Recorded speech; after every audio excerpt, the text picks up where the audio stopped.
Hello, everyone. I'm thrilled to be here with you today. My name is Liz Jansen, and like I said, it's a pleasure to be here with you. I'm a writing instructor in the writing department at York, and I'm also a PhD student in history and in my second year. So I speak to you about how to write stellar writing examples from my perspective, both as a writing instructor and as someone who's had to go through the process for my master's and my PhD not so very long ago. So I'll be delighted to answer your questions at the end of our presentation. So if there are things that come up as I'm going through this material, just put your questions in the question box, not the chat, and we will get to them at the end of the session. Okay, thank you. So my first recommendation is that you sit back, relax, and just view this exercise as an exercise, but also as a process rather than a product. It's something that you're going to be moving through. And I'm going to walk you through that process step by step and illustrate how you can be successful in this. Let me just bring up my slides now. So here's okay. So most likely you're going to be submitting something that you've already written, and you're going to polish it a bit, and maybe after this you'll be seeing it with new eyes. But you'll need to refine it for your submission to graduate school. Some of you may choose to submit a new article, and that's fine too. It just needs to be your original writing. In both cases, you will scrutinize your work more finely after this talk. We like to say that standard academic English is no one's mother tongue. Before I came and returned to graduate school, I was a professional writer. I wrote freelance. I was an author. I wrote books. And coming into academic writing was a whole new experience for me. It was like another language. So if you feel that, it's something you'll learn. It's nothing to worry about. It's just part of the natural process. It really is another language. Um, some of you have already had to learn a new language with learning English, and now you're learning a third one. So just keep that in mind. This is a specific language into itself. We also like to say, to use the analogy, and this helps throughout your writing. As you're writing, and again, it depends on what you're writing, but I'm thinking here of a number of different kinds of academic papers, but you're really entering into a conversation of which you are a part, and you are entering into it with scholars who have the same interest as you and may have different perspectives. So your voice is just as important. You will see things differently. You may look at things differently than anybody has seen them before. And nobody has your experience, your background, or brings what you bring to it. So your voice is really important.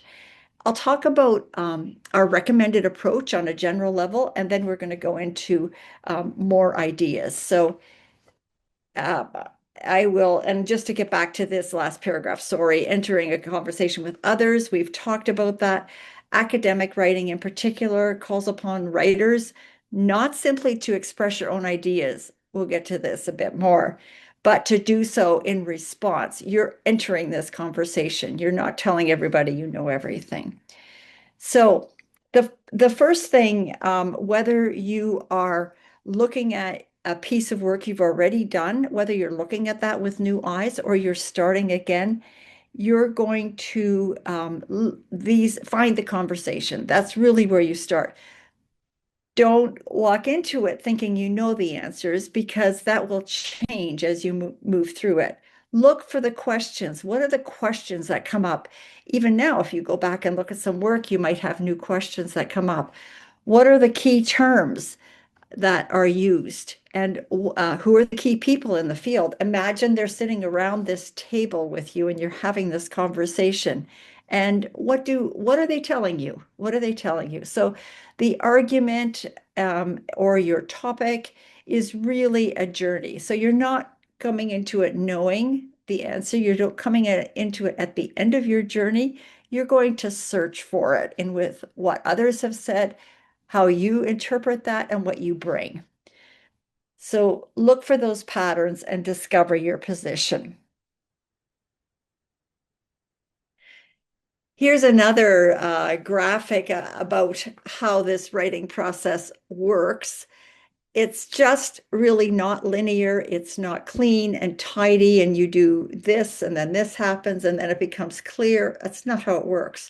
You start and you keep going and you revisit, you rework, you brainstorm, you sort, you organize, you do things, and you keep going over it. And eventually it emerges and it becomes clear, but it's not a tidy process. It's messy and recursive, and it requires that you go back and forth. That's how you get the best results.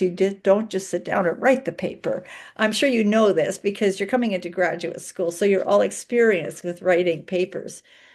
But again, it's just your position, your thesis can change, and you need to reconsider it and revision it and refine it. Liz, sorry to interrupt. You referenced a graphic, but your I'm slides. sorry, it's not really a graphic. Do you Oh, see okay. this? No, we can't see your slides. You can't see my slides. I'm No, sorry, I wasn't no, no, no. That's sure. okay. Thanks, Eileen. Hang on. Let me go back to um,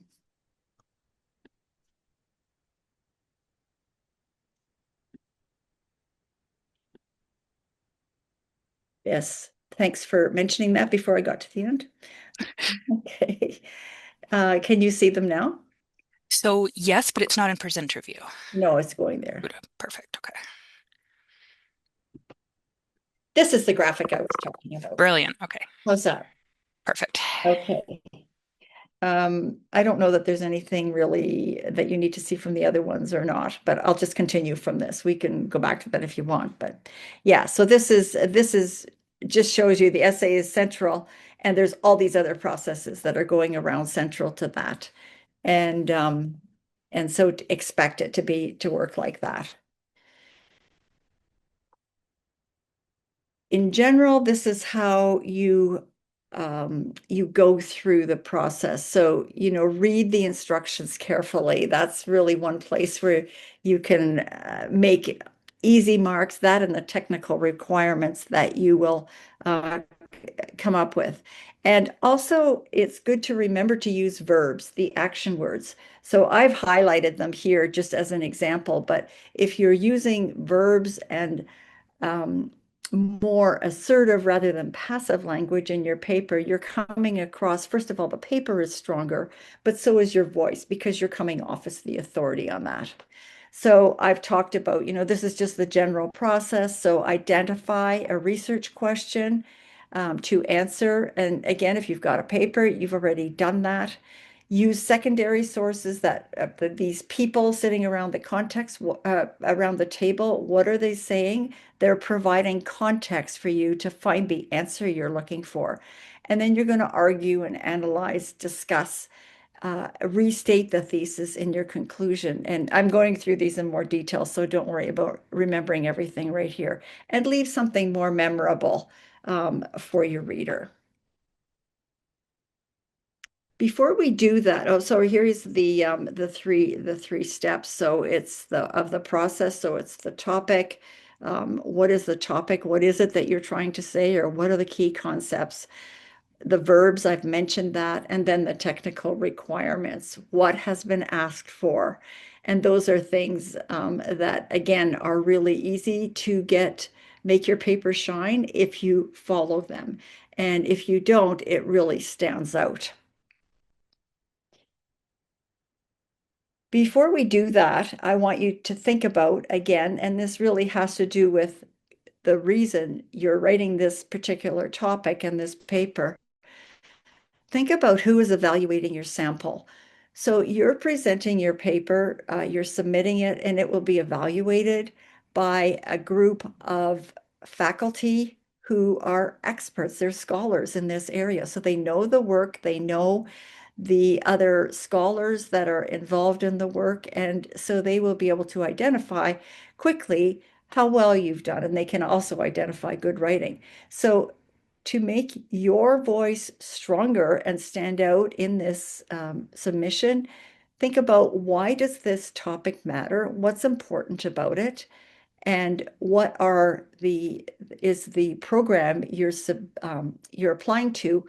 Why is it important to that program? What can you bring to the program? I found this really hard when I was starting in my master's. I thought, well, they don't want to hear from me because what do I know that they don't already know? But there's lots. So be confident in your voice and your ability and what you bring to it. And why does this topic matter now? And why does it matter to me? So those are important things to get across. And then also decide on what the appropriate sample is to submit. So are you submitting, and sometimes it's stipulated, other times it's not. So are you going to submit an essay, a dissertation, a thesis, a journal article, or a research paper? Whatever best suits what the program is looking for, that's what, and what you've done really well in, that's what you should be submitting. I mentioned that the technical requirements are one of the easiest ways to make your paper shine. The content, of course, counts, but technical, if you don't follow that, it really stands out. So you want to demonstrate to the faculty and these scholars who are looking at your paper that you have solid writing skills, your spelling and grammar is accurate, you have no typos, and you've used citations clearly, consistently, and following the requested citation style of that program. Now, it may or may not be specified. And in history, for example, we always use Chicago, but it may not be specified. So just be consistent with whatever you do. So let's get back to technical requirements. You need to have, so this paper has to be solely authored by you. It can't be a group project that you've worked with. And this comes from Osgood, from their application page. For applicants for whom English is not the first language, we encourage you to use a piece you originally wrote in English, not something you've translated. So that's something to keep in mind as well. Have a clear title on your paper that's easy to read and relates to the topic that you're using. The file name, a good way to do it so it's easy to find for people when they want to send you your acceptance letter, is name your file so that the writing sample is there, underscore, your name, underscore, and then the title of the paper. Also on the paper, you want your instructor's name, the course name it was, and submit something that does not have comments on it, nothing with feedback from a professor. It's a clean copy that goes in. So understand the task. It's generally related to the field, of course, you want to study. And so think about, how does what I'm submitting apply to that, or how does it relate? So I've given you two examples from York's the Graduate Studies website, and from two different programs. Not all programs require them, and even within the program, not all master's programs, or it could be required in a PhD, but not a master's. So you really have to look at your program and see what's there.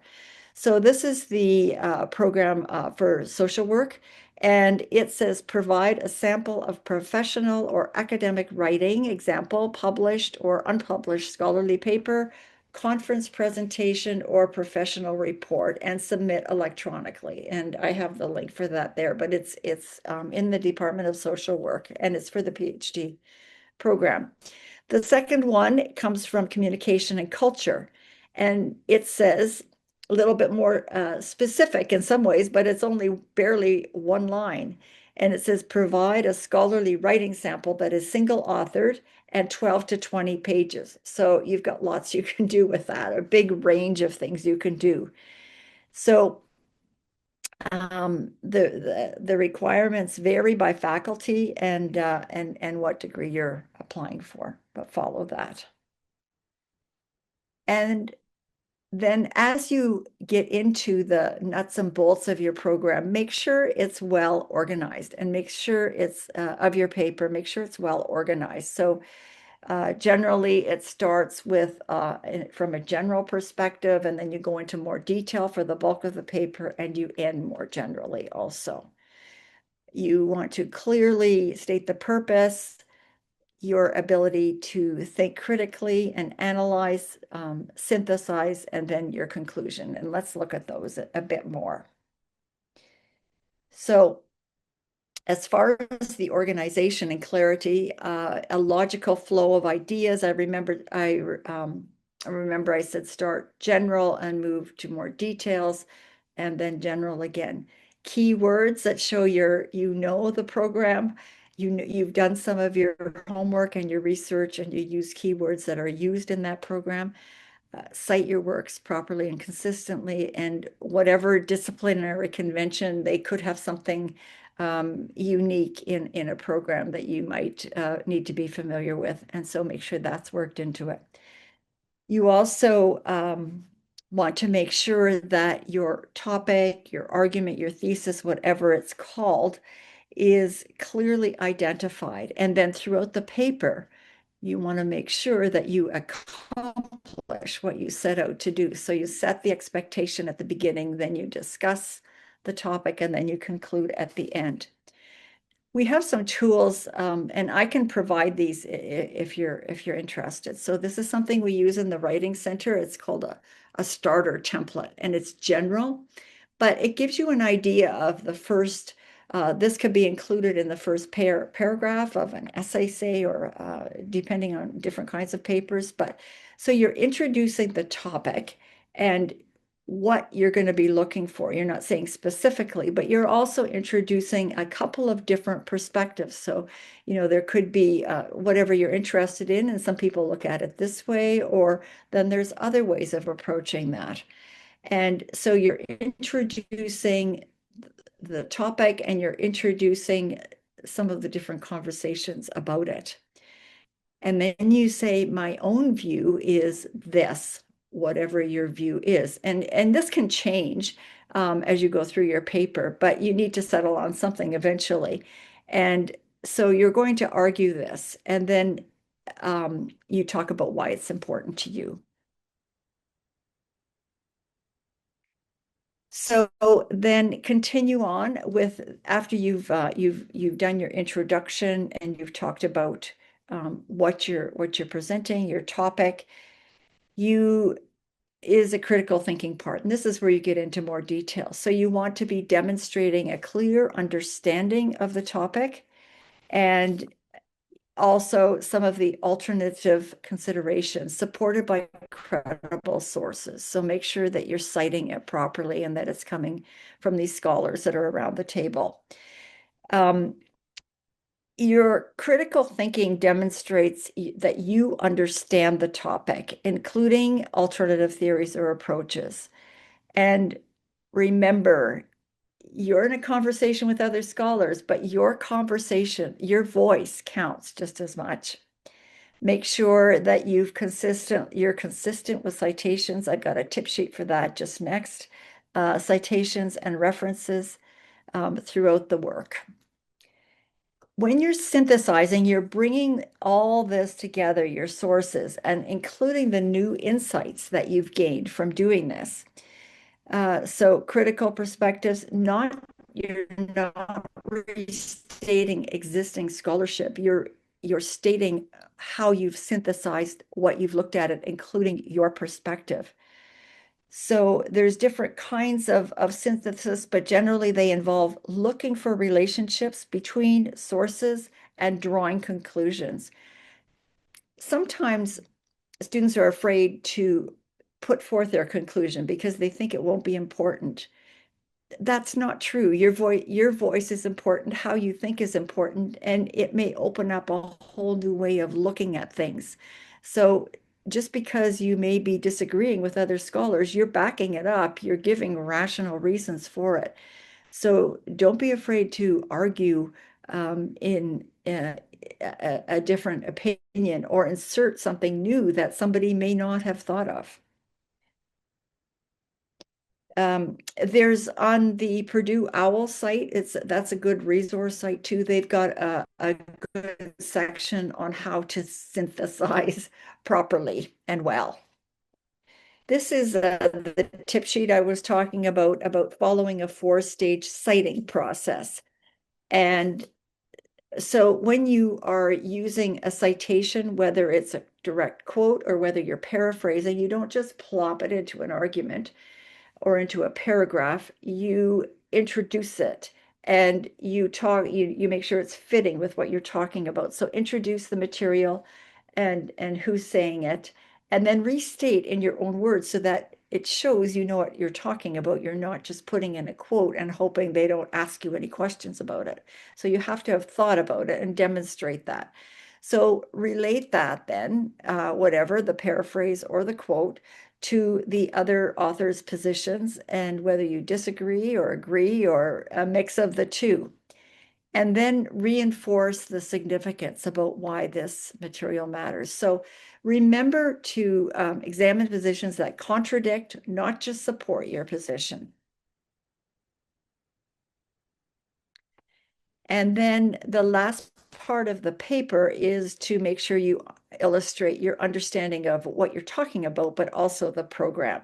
So this is where you do your conclusion, and you're not restating what's already been said, but you're just sort of bringing it all together. So you're restating the topic, you summarize what the key findings are, and the conclusion is generally not very long. What your recommended actions are. And then again, if you go to Purdue OWL, they have some explanation and samples that you can look at for a stellar conclusion to wrap up your paper. And lastly, in the process is proofread. And once you've proofread it again.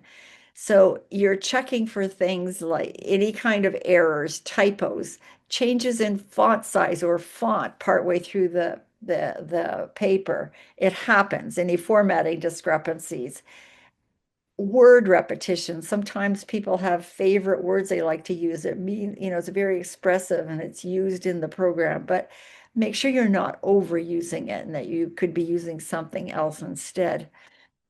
You can count the number of times the words used in the paper if you want to get an idea. So just keep an eye on that.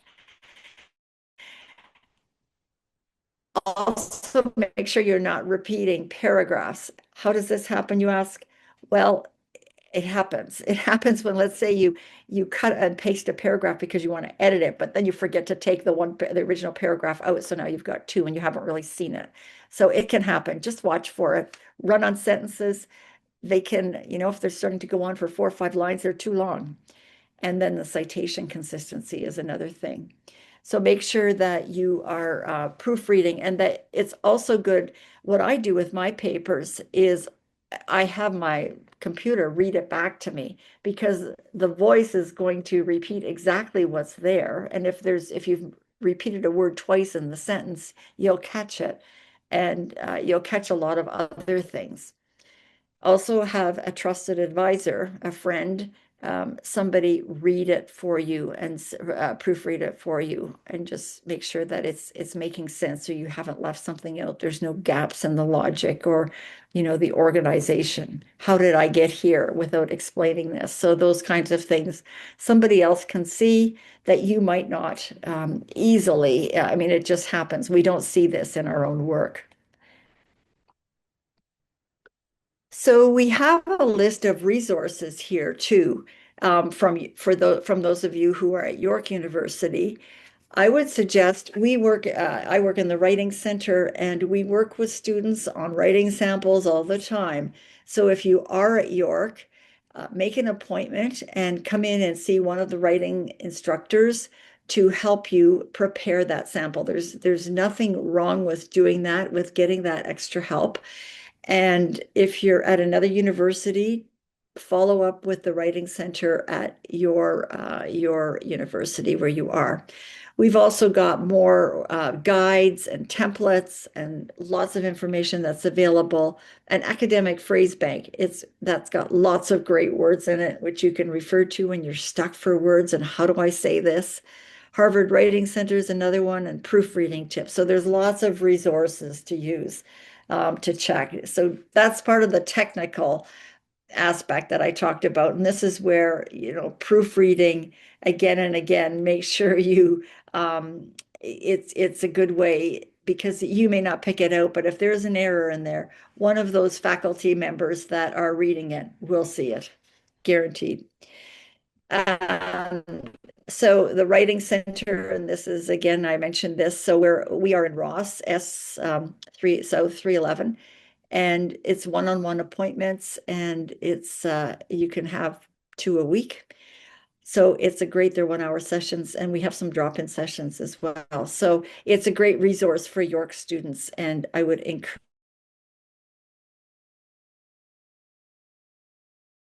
And this is an exciting time. There's a lot depending on this paper. And so I really wish you all the best with it. Thank you. So I will stop sharing my screen now and see if we have any questions, what questions we have.